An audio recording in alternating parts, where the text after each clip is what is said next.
Beethoven's 32 piano sonatas were once called the New Testament of keyboard music, out of deference to Bach's well-tempered clavier. That opening of Opus 2 No. 1 shows him as a mature composer from the very start of the book. He was in his mid-20s, and we know of at least 3 much earlier sonatas that are not normally included in the series. The Opus 2 sonatas do, however, incorporate material from some early piano quartets. This theme in Opus 2 No. 3.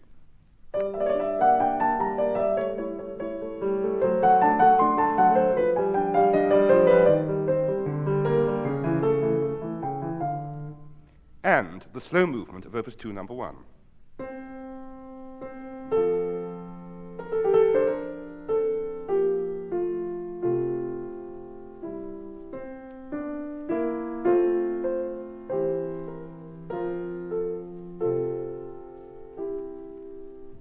Both these themes have earlier origins, but for the evolution of the first movement of Opus 2 No. 1, we can turn to a sketch for the whole of the exposition I played just now.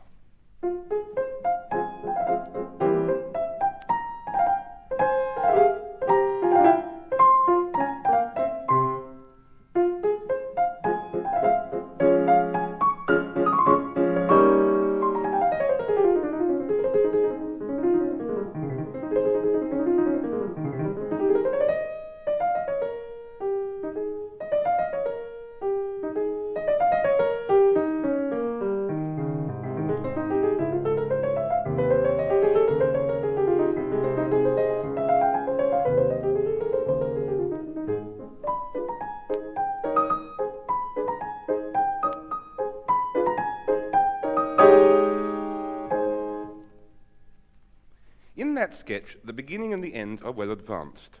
All the cadence theme required was a contrast of register.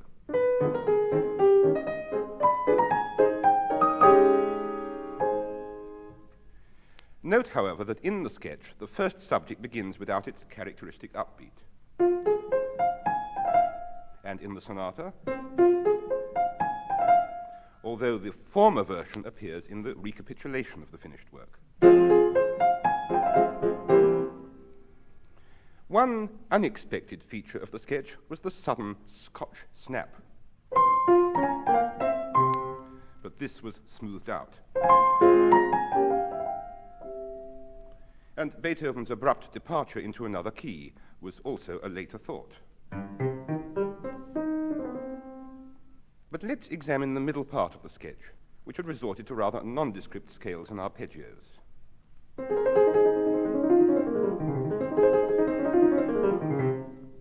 The repetitive element remained, however, when these, as it were, crystallized.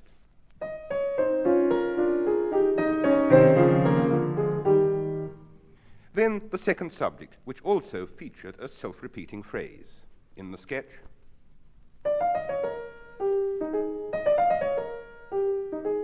And in the sonata with the far stronger bite of a minor ninth.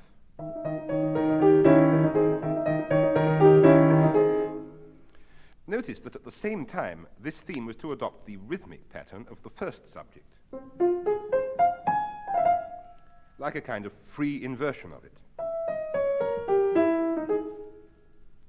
And now the later part of the second group as it appeared in the sketch.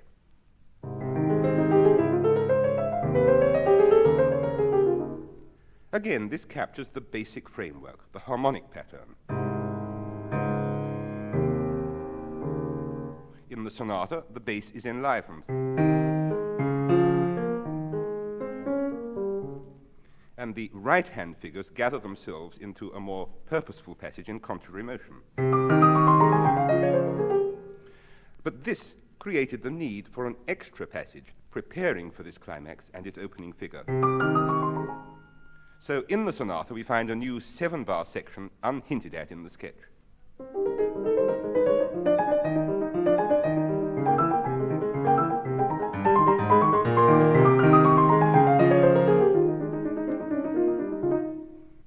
So there, in the first sonata in the book, Opus 2, number 1 in F minor, we hear the end result of Beethoven's shapings and reshapings, although in that particular sketch he'd had a fairly clear vision of the overall form.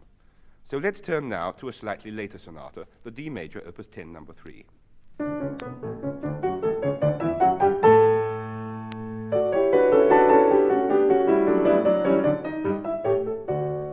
In this movement, the first 4 notes, though no more than a half scale, provided immense resource for Beethoven. As, for example, in this passage.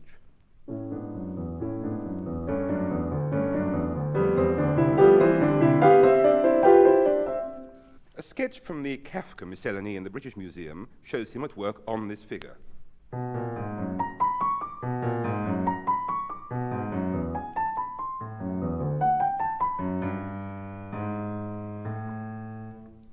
In these Kafka sketches, however, prominence is also given to a more Mozartian continuation.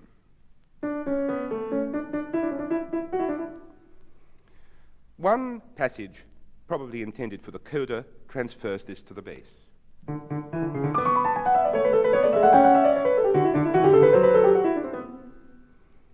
In the actual sonata, the figure only appears as an integral part of this transition theme.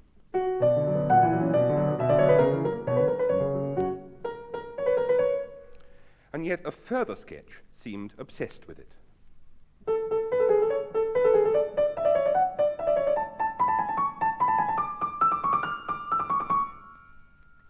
Here, as in other cases, the rhythmic pattern remained. But the melodic form seemed to take its lead yet again from the opening of the movement. In diminution, quicker notes.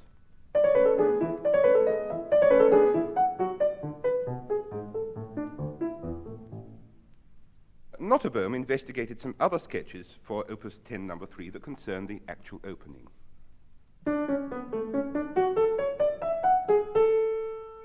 The folding over of the end of the phrase there was certainly not dictated by the compass of the instrument, as sometimes happened with the shorter keyboards of those days, and the feature was retained as the music modulated.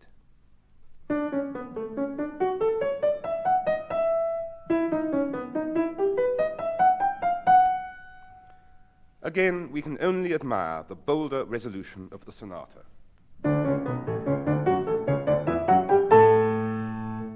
And the extra energy that carried it still further without recourse to the mechanical sequences of the sketch.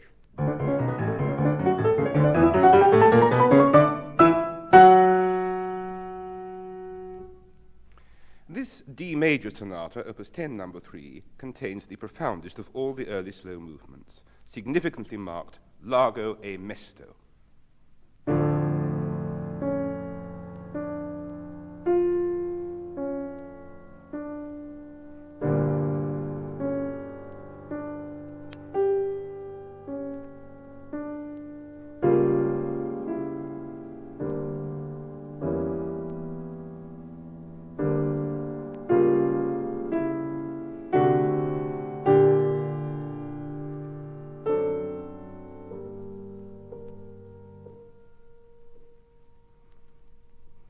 A sketch for this theme included a chromatic descent that doesn't occur in the sonata.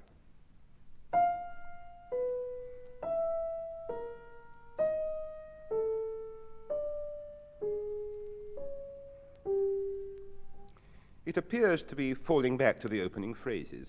So let's consider the dramatic return in the sonata itself brought about through this motive.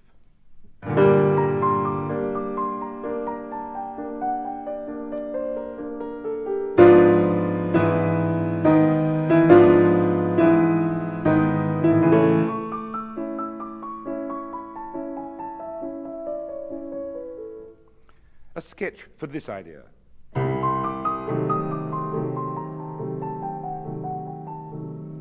The sketch then continues with the words without bass.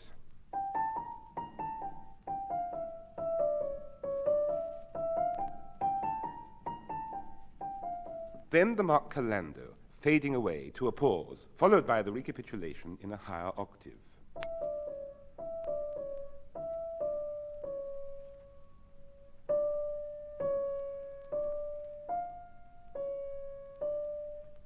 Let's compare the outcome of these sketches.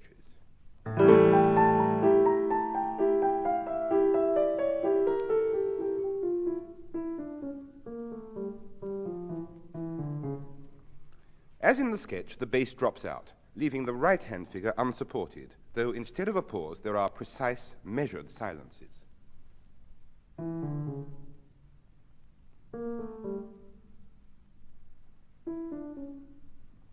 But then, in the sonata, comes the drama of a sudden arresting forte, falling away to the opening theme in its original low register.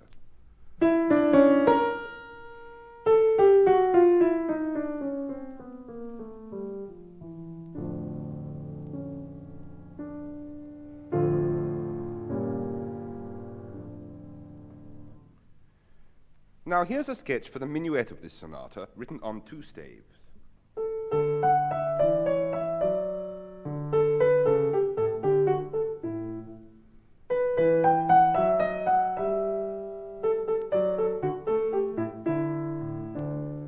One refinement was provided by tied notes.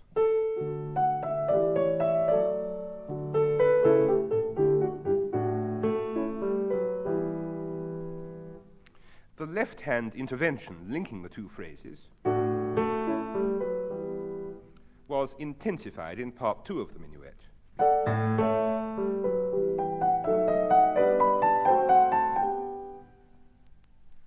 The trio of this minuet of Opus 10 number 3 we find sketched not in G major as in the score, but in A flat.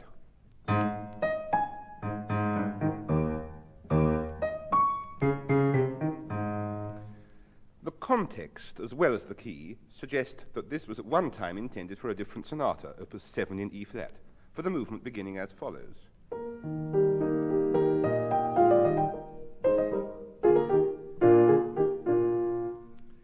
Meanwhile, one 3-note fragment among all these sketches is simply marked for the rondo. And this slender enough idea, in fact, dominated the finale of Opus 10 number 3.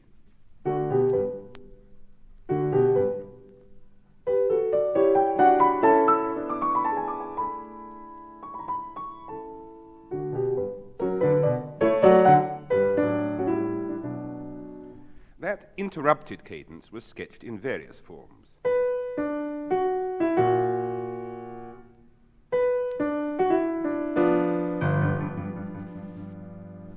And that last one would seem to point towards this dramatic turn of events in the sonata.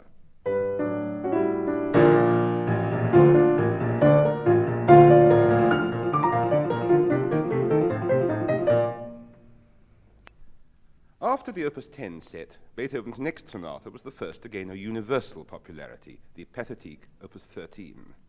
But the fact that some sketches for the end of the rondo appear close to those for the Opus 9 string trios invites conjecture. This writing seems more violinistic than pianistic.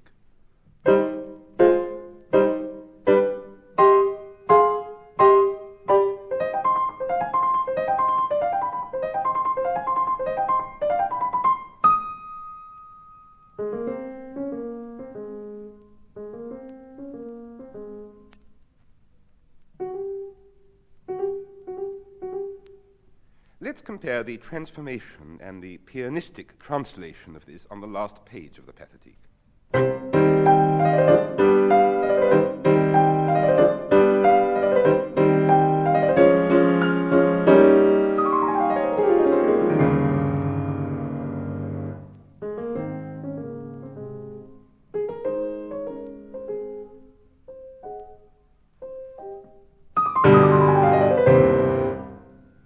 How extraordinary that the rondo theme should be recalled, but minus its first note. But But this supports the idea of its violin origin, since the low E-flat was not on the instrument. But we meet such cross-influences between different media elsewhere in the sketches. This fragment, for example, was scored for string quartet.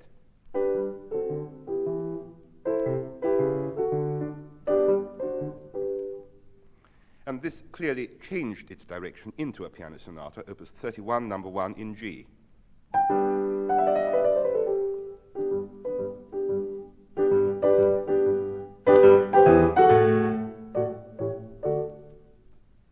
Opus 31, number 1. And of this group of 3 sonatas, the D minor number 2 has sketches that appear diverse in another way. One extended sketch is marked Sonata Seconda, and notice particularly the leaps in the left-hand accompaniment.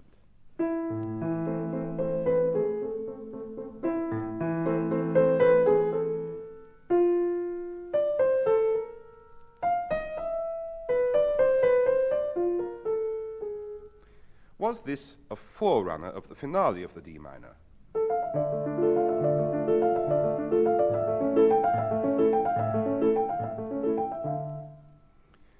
There also appears in this same sketchbook a forerunner of a very different character, a humorous waltz with the same melodic figure.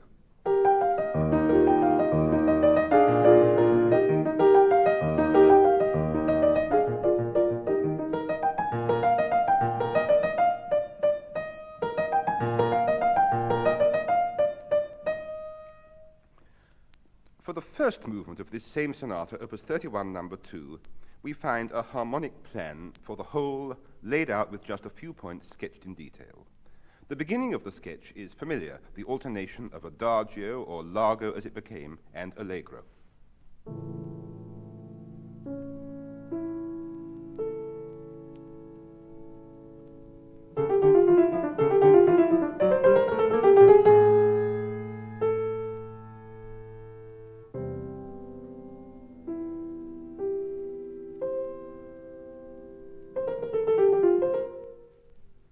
The sketch suggests that Beethoven thought of continuing sequentially, though this idea was dramatically compressed in the sonata.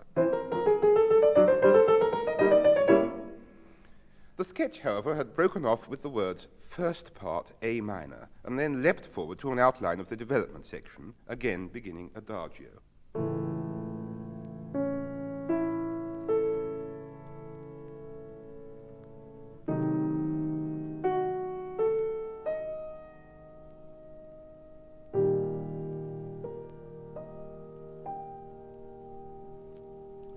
And then, from our knowledge of the finished work, allegro is again implied.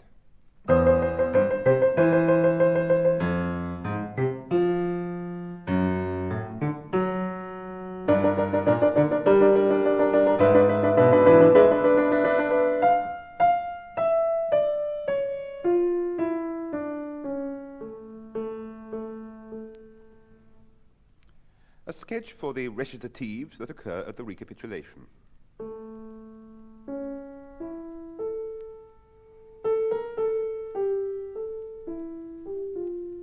And the second recitative.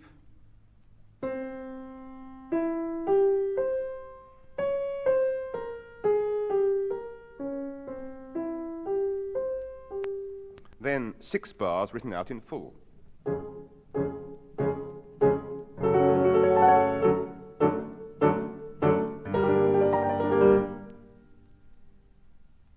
These were eventually expanded to 8 bars. But the remainder of the sketch resorts to a brief resume, ending, unlike the sonata itself, with a coda in D major.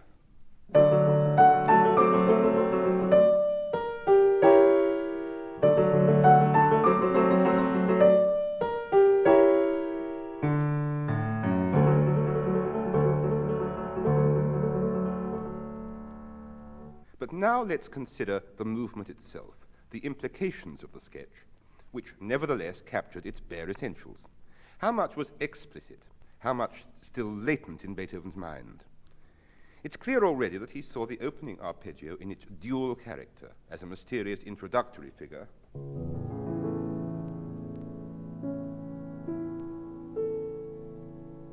and in the resolute allegro tempo. although there's no sign in the sketch of the eloquent reply to this idea.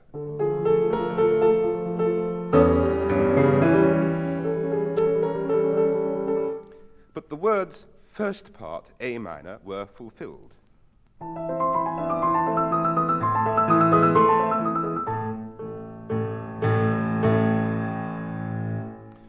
The growth of the quiet opening into the recitatives had been outlined. And this developed into those expressive, long-pedaled phrases that Beethoven likened to a voice from a tomb vault.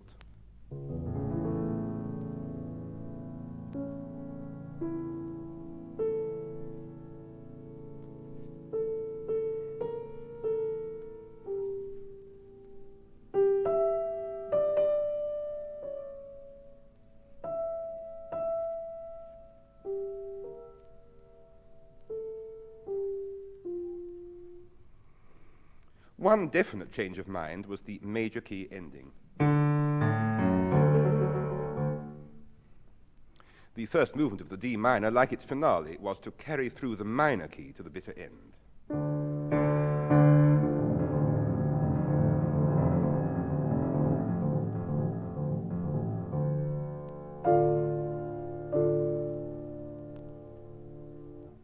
The sketches can, in fact, both inform and inspire the performer in reaffirming the ultimate character of the music.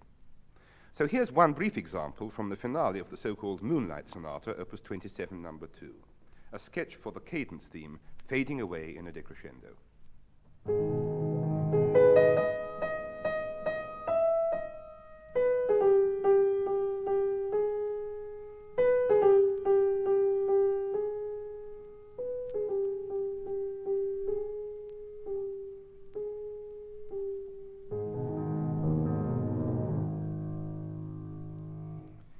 This should surely be enough to dissuade one from making a crescendo at the parallel point in the sonata.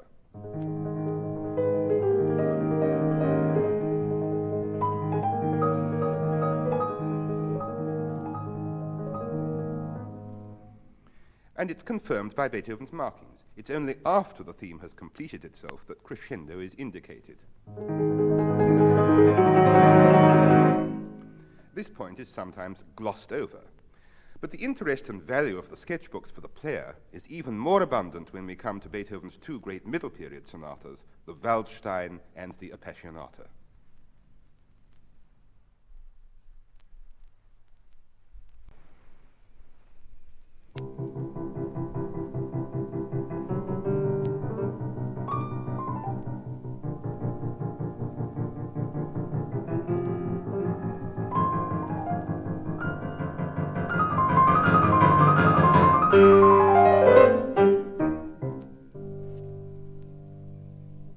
Sketches for the Waldstein Sonata appear towards the end of the book containing Beethoven's massive work on the Eroica Symphony. But first, a series of keyboard exercises seems to prepare the ground for the C major brilliance of the sonata.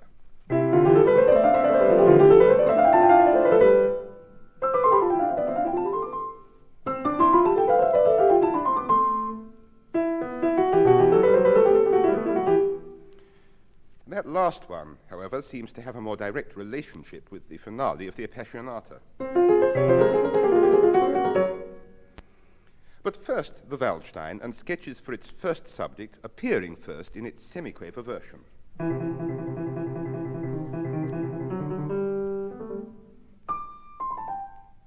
And a sketch for its main second subject, also in C major.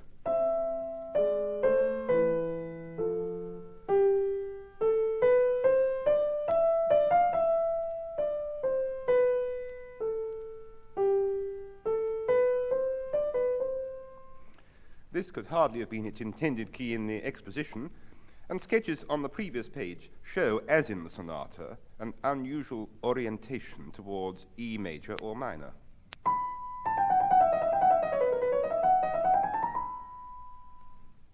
This proved to be Beethoven's unorthodox second group key, and the theme I played just now in sketch first appears in E major in the sonata.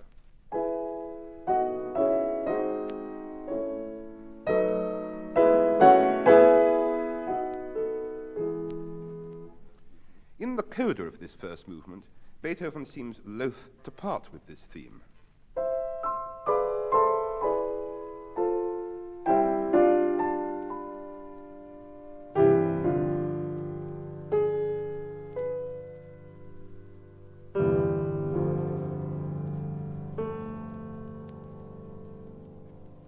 It's tempting to soften the abruptness of those pauses by slowing up into them.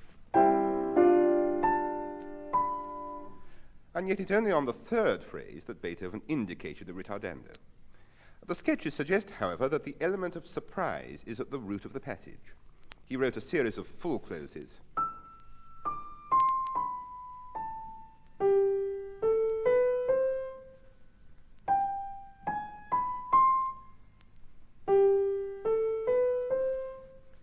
And he then apparently hit upon the idea of suddenly withholding the keynote.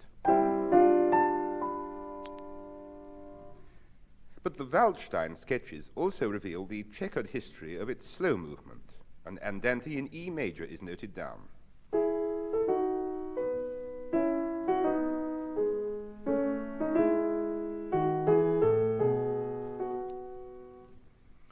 This is then worked on at greater length in F major.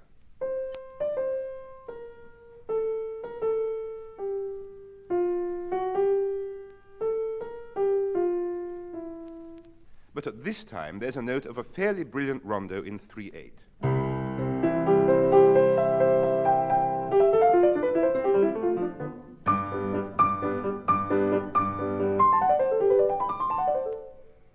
Notice, however, the bass note at the start. This was to become such an important feature of the eventual rondo, a spacious allegretto moderato in 2/4 time.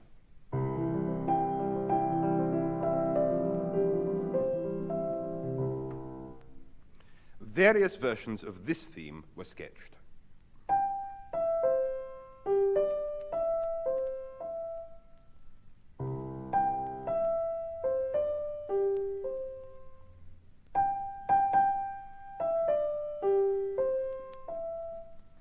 The final form with the bass C and 2 treble Gs was to dominate the movement. And also its prestissimo ending.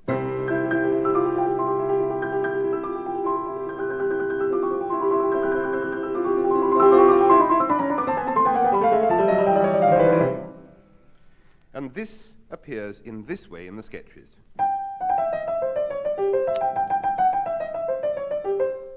But in this new context, the original middle movement had to go. It became a separate piece known as the Andante Favori.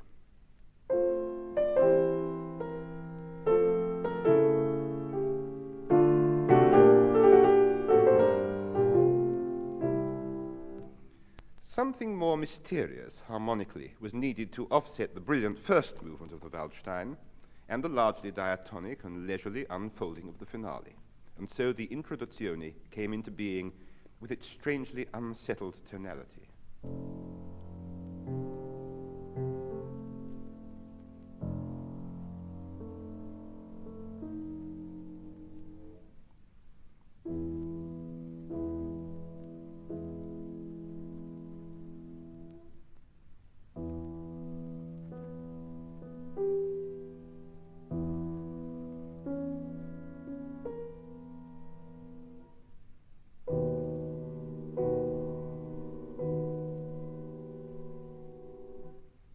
Whereas the Waldstein Sonata glories in the major key for the most part, the Appassionata, opus 57, certainly exploits the storm and stress of the minor.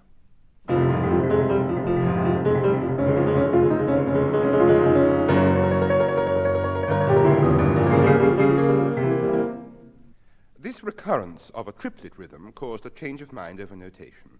The early sketches for this first movement are in common time.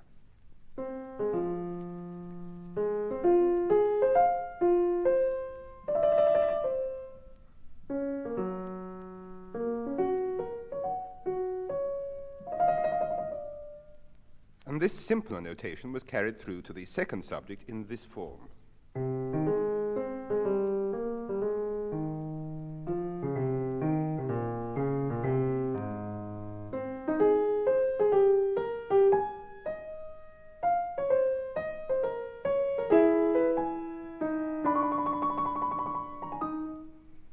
gradual insistence of triplets, including the ominous four-note figure in the bass, undoubtedly led to the change to 12/8 time. The trill in the first theme acquired a more decided personality.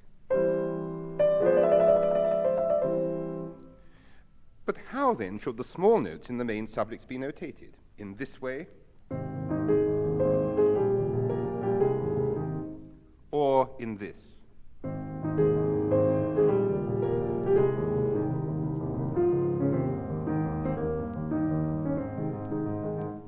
In spite of the more complex notation, Beethoven chose the latter. And yet, to return to the sketches, it seems that he contemplated a different motive in the development section.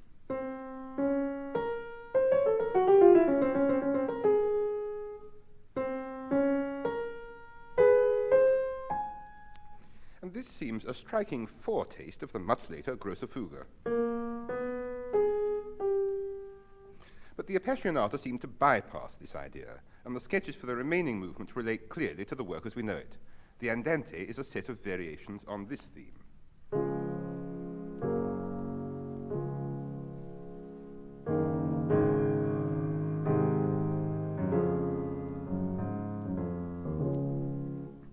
In the sonata, the variations proceed by progressive subdivision, quaver movement,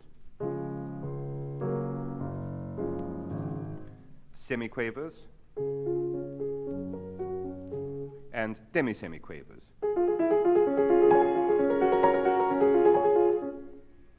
Then returning to the original. A thumbnail sketch outlines this principle.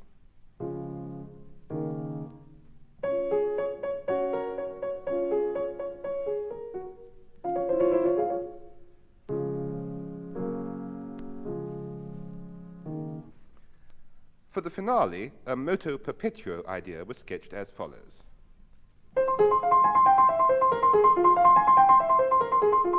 And on the same page of the sketchbook came the idea of interrupting the slow movement.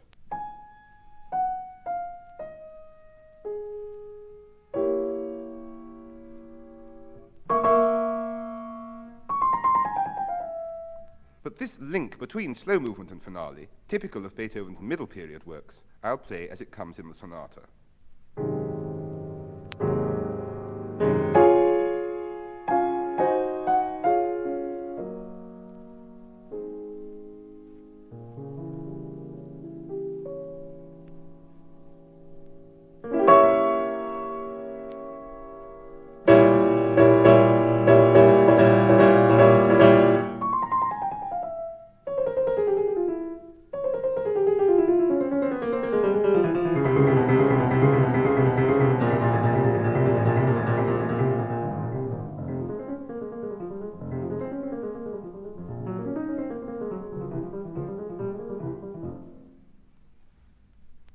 After the grand scale of the Appassionata and Waldstein sonatas, we find Beethoven writing fewer and, for a time, more intimate works, sonatas like Opus 78 and Opus 90. Opus 81A in E-flat was, however, partly in the grand manner, and surprisingly for Beethoven, it had programmatic subtitles, Farewell, Absence, and Return. The middle movement, Absence, called for the pathos of the minor key.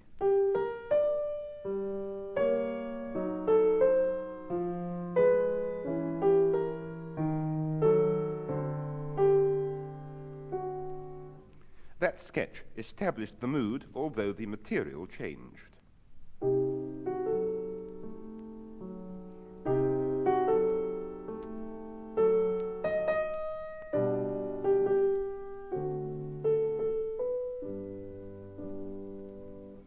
And here are two brief examples from the two-movement sonata in E minor, Opus 90, showing how an apparently slight change can give an idea distinction. In the first movement, a straightforward series of sequences.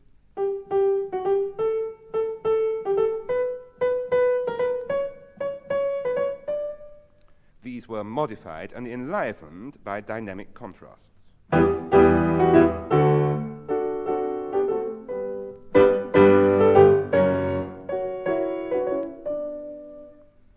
In the rondo of Opus 90, a sketch in short, broken phrases,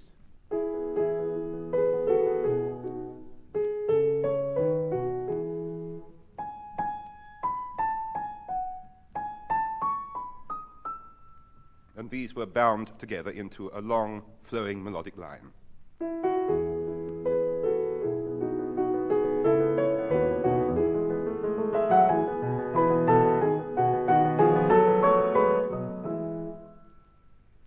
With the Opus 101 Sonata, we approach the world of late Beethoven. Its second, alla marcia movement, develops from a sharply rhythmic but very basic idea.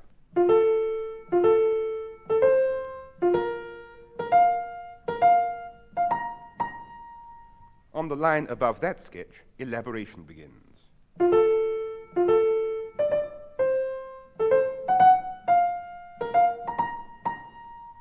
Various continuations are written down.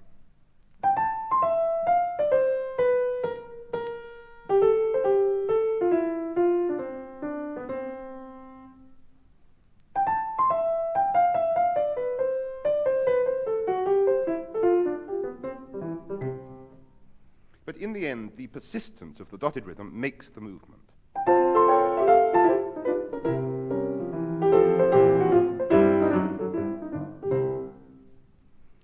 For the finale of Opus 101, a sketch marked Last Presto establishes a general character.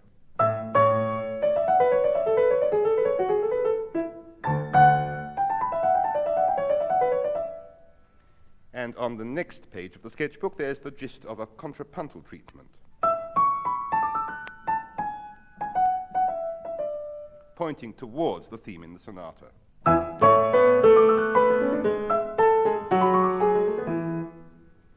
And these contrapuntal leanings were to be pursued further in a long and cumulative fugal development. Beethoven's growing absorption in fugal writing led to the colossal fugue at the end of the Hammerklavier Sonata, Opus 106. But first, the opening of Opus 106.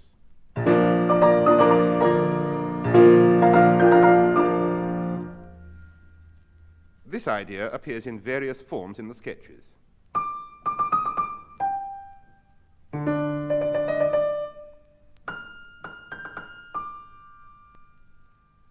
One offshoot was a sketch for a choral greeting to the Archduke Rudolph, to whom the sonata was dedicated, with the words "Vivat Rudolphus."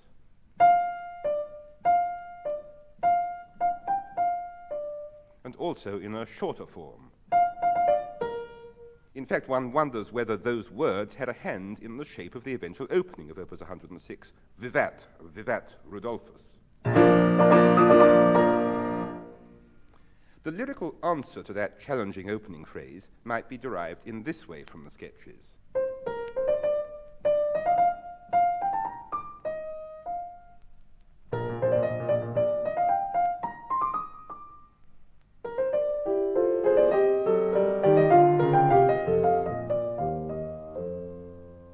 And now the fugue subject of the finale. Among the sketches, there's one subject of an unfamiliar character, suggesting a slow tempo and an introductory nature.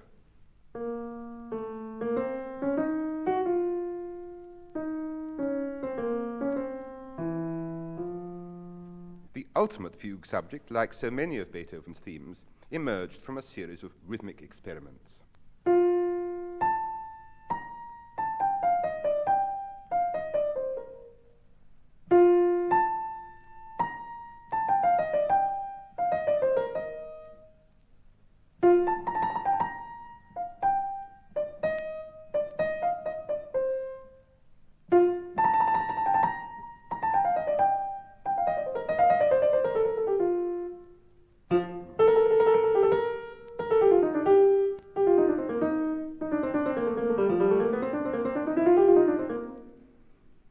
Fugue of Opus 106. And now a few points about the last three sonatas of all, Opus 109, 10, and 11. The variation theme of Opus 109 as it stands.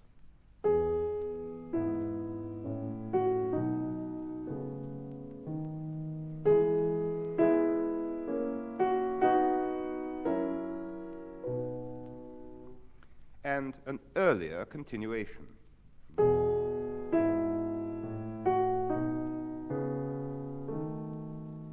Enhanced with an added ornament.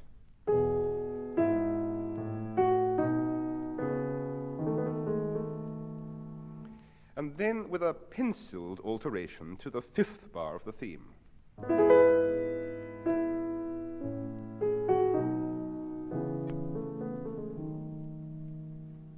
A sketch for the final variation of trills.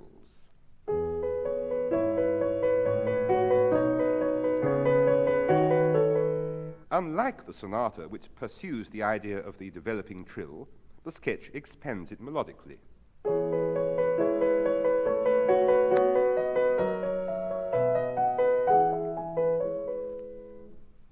Next, Opus 110.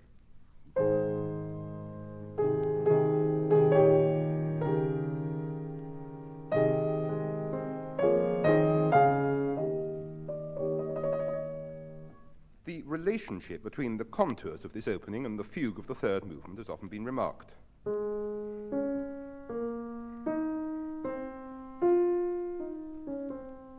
And this subject we find, in fact, noted down before sketches for the intervening events, together with its inversion, at that time presumably thought of in the same key.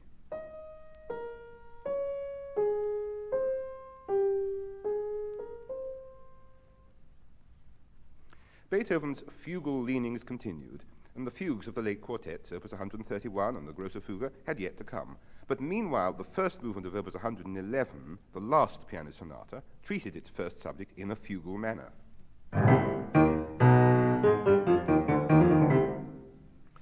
The theme had actually appeared 20 years before among sketches for the Opus 30 violin and piano sonatas.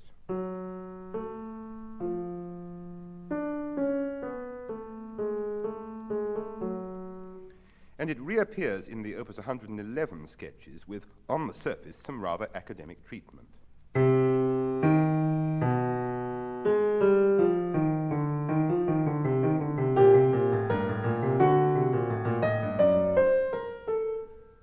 This developed into the powerful two-part writing in the sonata.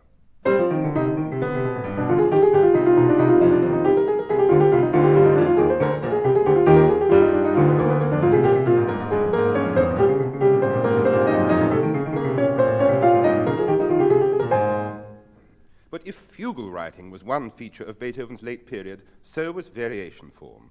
And this last sonata of all, Opus 111, ends with an arietta and variations, generally considered sublime in its serenity and simplicity. In the earlier sketches, however, its vital motive does not appear.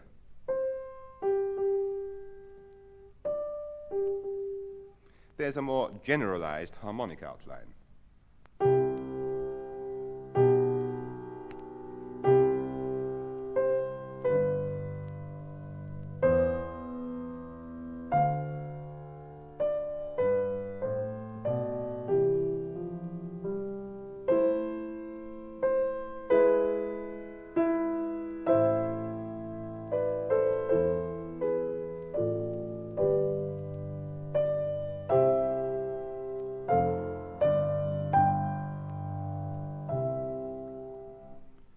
Another sketch begins to clarify the melodic line.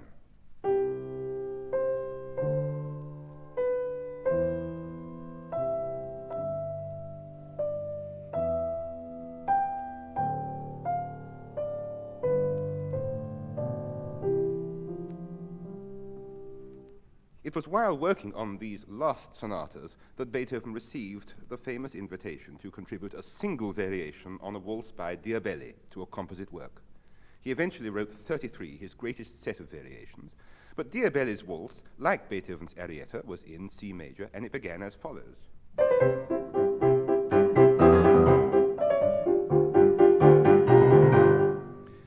Notice the falling intervals of a fourth and a fifth, and compare the opening of the arietta of Opus 111.